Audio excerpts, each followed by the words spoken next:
Hello everybody, this is Cesar, and today we are going to do a complete setup of one of my PRSs. Concretely speaking, this is a PRS Custom 24, 2012 model. Again, if you are an expert doing this, you don't need to watch this video. But if not, probably you would find some interesting tips specifically for the setup of a PRS guitar. So I hope you will enjoy, and let's go through the guitar. So here you can see the headstock, right, with the locking tuners. The locking tuners lock at the front, right, we will see them later. The nut, which is made of a special material. In PRS they say it's kind of a mix, graphite and other materials. To me it looks like Tusk, but well, I mean, they say it's a special thing, right? The fingerboard, beautifully done, and the inlays, the birds, that I really love, right? I know that there are people that is a little bit, too, I would say, a little bit too much of a decoration, but look at how those birds are crafted. Is simply beautiful, beautifully crafted, right? Mother of pearl, right? 24 frets, right? The pickups in this model are 5908, and there are fantastic pickups, right? That's the bridge, and this is a part where we are gonna work today, right? Because I don't know if you can see it, but mostly all the PRSs kind of get a little bit roasted. The saddles get a little bit roasted, and we are going to polish them with our Dremel machine. Let me just try to show you better, right? I don't know if you can see it with this light. I need to work on the light of my videos, right? But as you can see, they get a little bit roasted, right? So we are going to polish them with the Dremel, right? 5 switch selector, right? You see there she has a kind of dent, right? I mean, she's been played, and she's been heavily played and geeked, so she has a couple of dents, but well, the guitars are for playing, not for putting them on a display, right? All in all, it's a beauty, right? I love this guitar, and we are going to set it up today.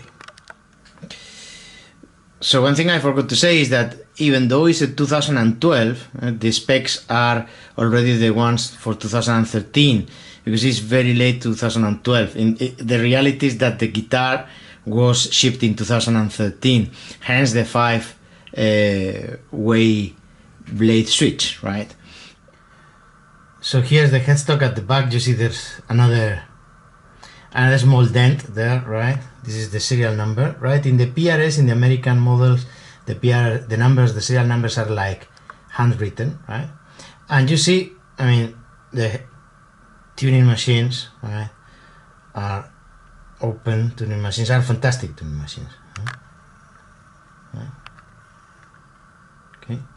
Now the neck is, in this model, is a regular pattern, which means it is not very chunky but not very thin. I really like this pattern. I really like this profile because I tend to like better the chunky necks than the very thin necks. So this is ideal for me, right? And this is the back, right? This is the back. You see the neck joint here.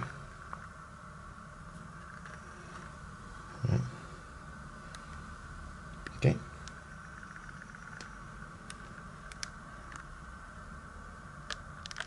So what are the steps that we are going to follow, right? And again, this is the way I do things. This does not mean that this is the way you should do them, right? First of all, we are going to check the neck relief, right? Before changing the strings.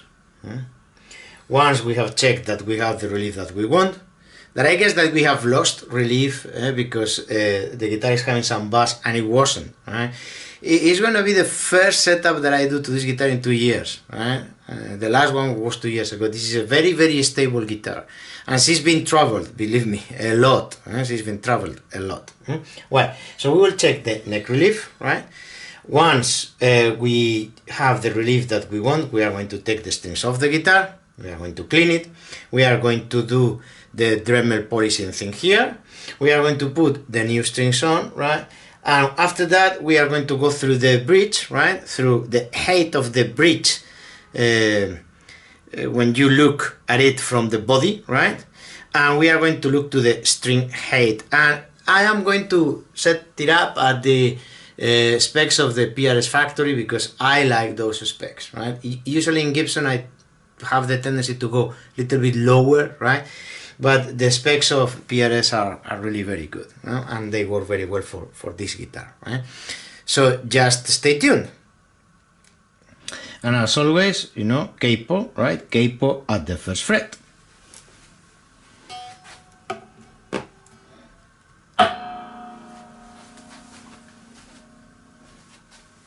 And our filler gauges, right? In this case, I'm going to use the 0.25 centimeters, which is around 10-11 thousandths of an inch. The specs for PRS is 10 thousandths of an inch, right?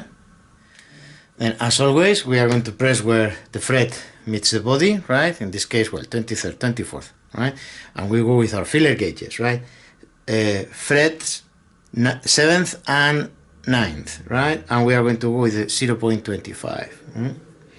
And we go 3, 5, 7, and as expected, the filler gauge really does not fit. It has to push up the string big time. So what we need to do is we need to give some relief to this neck. So we need to loose our truss rod. Screwdriver, and let's remove the truss rod cover. Slowly, slowly. Here we go. We take the screw, put it on a safe place, always, and here we go. This is the truss rod wrench again, and sorry if I am repeating myself, but I cannot stress more the importance of using the right wrench when you are going to adjust the truss rod of your guitar, because if not you can damage the nut. So this is the wrench that came with the guitar. By the way, I mean, this wrench has a screwdriver on the other side, so it's fantastic. So you don't need your screwdriver to do the whole thing for your guitar. You can do it with the wrench. Okay, now let's fit it between the 3rd and the 4th string, and let's engage it. And as you see, it engages perfectly because it's the right wrench. Okay,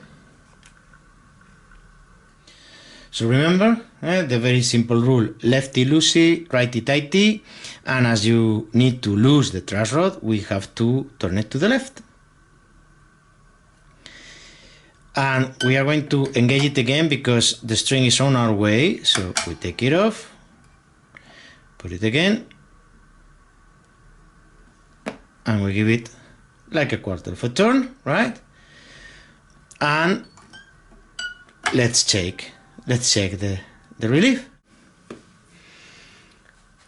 Again, pressing where the fretboard meets the body, and then 7th and 9. 5, 7, 9. And that is almost perfect.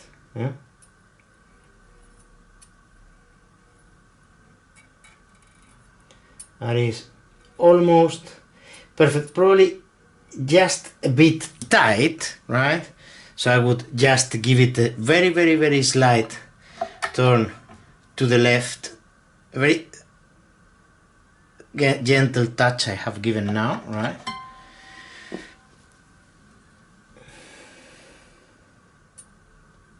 And here we go. Yes, I like it. I like it very well. I like it. That's perfect. Okay.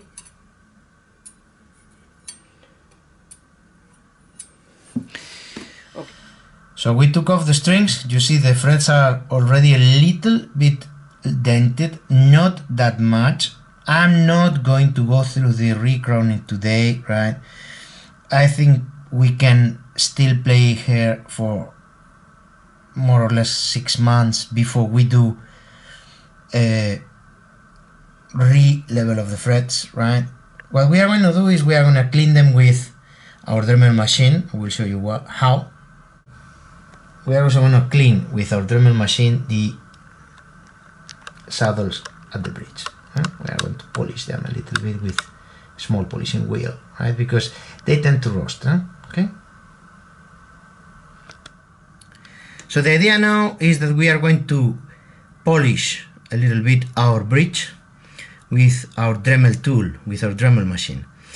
And if you look at the saddles of the bridge, you may see that, particularly speaking, the one for the 6th string is a little bit kind of roasted. It's roasting a little bit.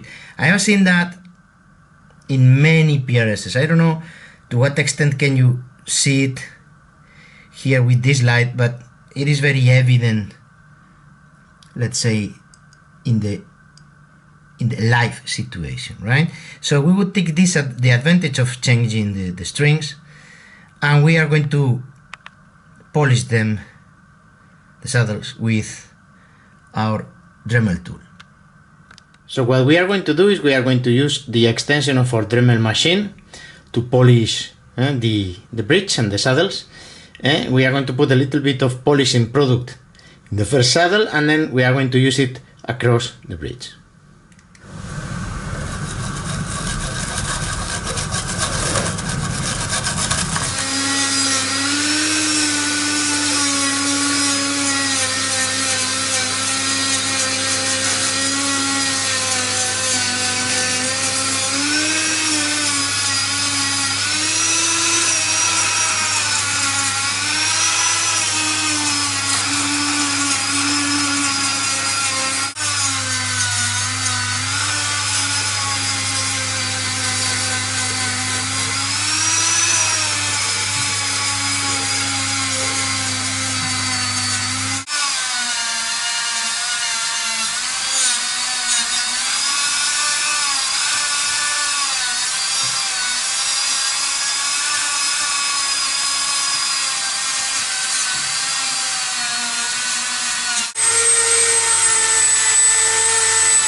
Okay, so after a couple of passes with the polishing wheel, I think you can perfectly see the difference.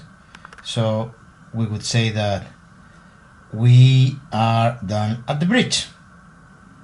Okay, and now we are going to give it a go to the threads. I have already done the first one, beautiful. But before any of you give me a go on the comment section, right, because of this crappy tool that I use to protect the fretboard, I will tell you that in the country where I live, it's very difficult to find the supplies for the guitars. It's funny because most of them are made in this country, but they do export them, right? So I'm sorry guys, but sometimes when I run out of the official tools, let's say, I have to kind of make my own stuff. So this is the thing that I have kind of invented in order to protect the fretboard. And I'm gonna give it a try to the frets now. I'm sure you don't want to see me doing this all along the fretboard, so I'm going to do one for you right here. So what I do is I put a little bit of polishing product right on the fret.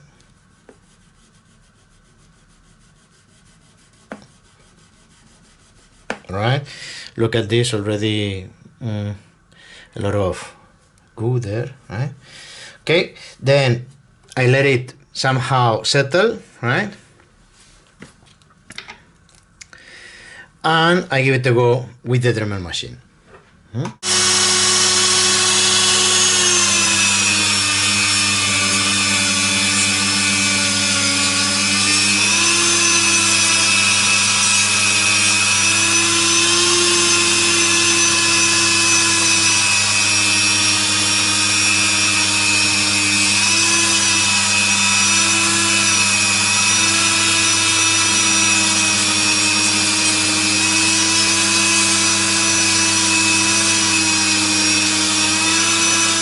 Okay, so after some polishing, some fretboard cleaning,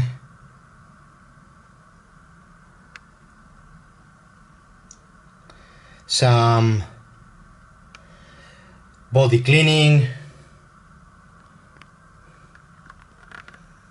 Look at her, she is absolutely gorgeous.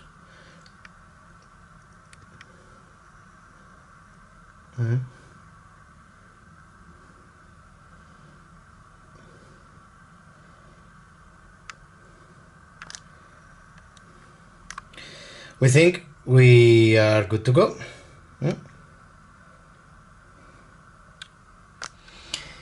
Well, I know there are a lot of people who say that you should not use any product to clean your guitar, just with some water. Fine. For the fretboard, I use the F1 oil, which does not have a lemon oil, right? And I like it very much. I'm using this already for many years, right? I think since it came to the market, I mean, when I was living in the UK, right, I got it like in 2012, the first time, right? And for the body, right, for the finish, for the body, I use this one, the Dunlop 65. I like it. I mean, for me, it cleans very well, does not leave any residue, right? And I like it very much. This is what I do. I mean, people can say whatever they want. This is what I do. Concretely speaking, the F1 for fretboards that are rosewood or open grain, not for the maple lacquered ones, right? For the open grain ones, I consider that this is the best in the market. I've tried many and I think this is the best one. Okay, now we are going to string her, and the strings I use are Elixir Nano Web, right? And I always string 1046, or in all my guitars, with the exception of the PRS SE, which from the factory comes with 9s, and I have respected that, right? But I always string 1046, right? I use always two brands. I use Elixir or I use the Adario, and it depends, you know, it depends on which guitar I'm stringing, for what, if I'm stringing just for a gig, etc, etc, etc. Now we are going to use this Elixir 1046 Nano Web, right? And excuse me, but I'm not going to go through the whole stringing process with you, right? Other than with the first string, because of the locking tuners, and then I will repeat it 6 times. There are millions of videos in YouTube showing you how to do this, but anyway, very quickly. With the locking tuners, you could perfectly stop, you know, with your string here, cut it, and that's it. But I always prefer to have a couple of turns, right? So I take them also to the next tuning peg, right? Okay, small bend here, right? Then putting it through.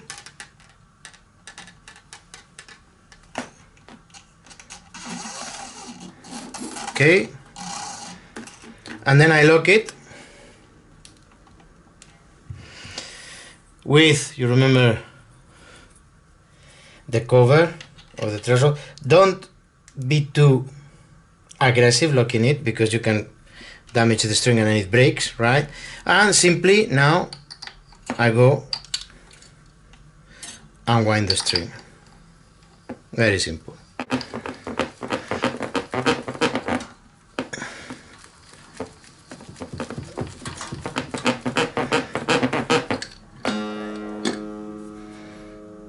That's it, and then you do it 6 times. Okay, here we go. She has already new strings.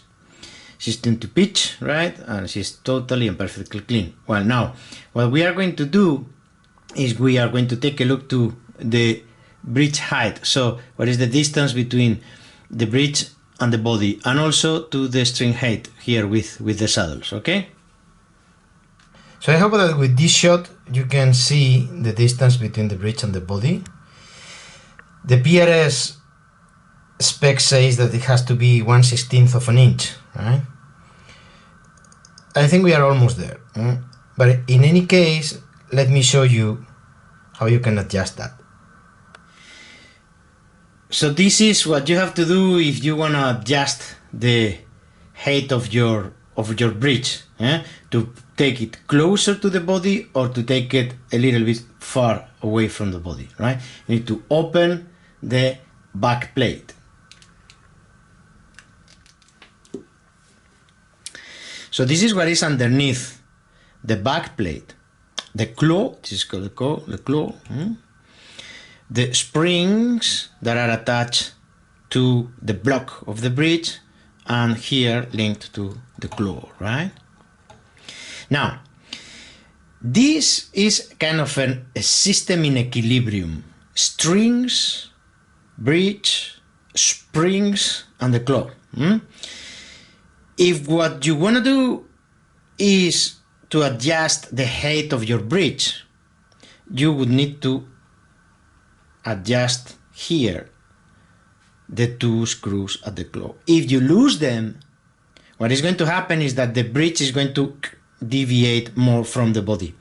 And if you tighten them, the bridge is going to get closer to the body. So you need to find the equilibrium. In the specs of the PRS, as I told you, they are telling you that they recommend 1/16 of an inch, right? And I think we were almost there, right? So we are not going to touch the screws at the claw. So now, string height. Well, when we have the right relief, when the distance between the bridge and the body is the right one, right? And we are tuned to pitch, the last thing we have to adjust before we adjust the intonation is the string height.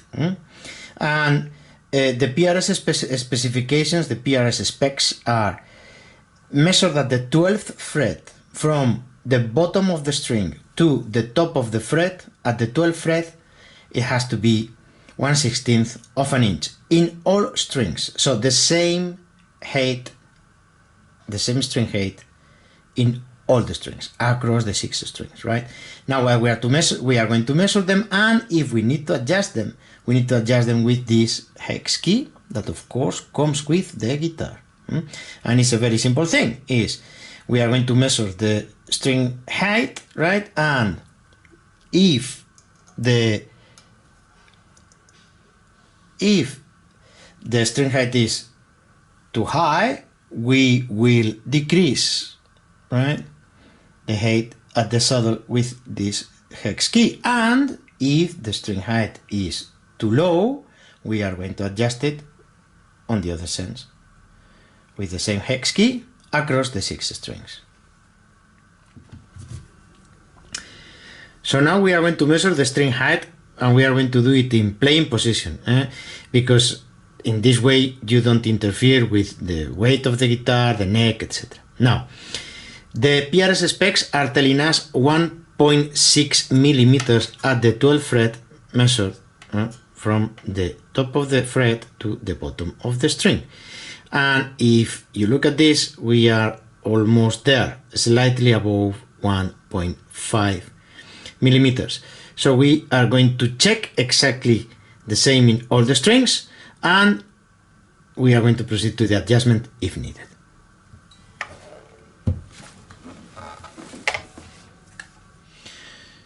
Well, we went through the 6 strings, right? They were almost there. The setup was okay, so I mean, I only needed to adjust a little bit the first E. In any case, the only thing left would be the intonation, right? But we will do it in another video because it's already getting very long. And then up to that moment, guys, don't forget to play your guitars, don't forget to have fun. Thank you very much for watching, and as always, if you like it, thumbs up. Cheers, and see you very soon. Bye.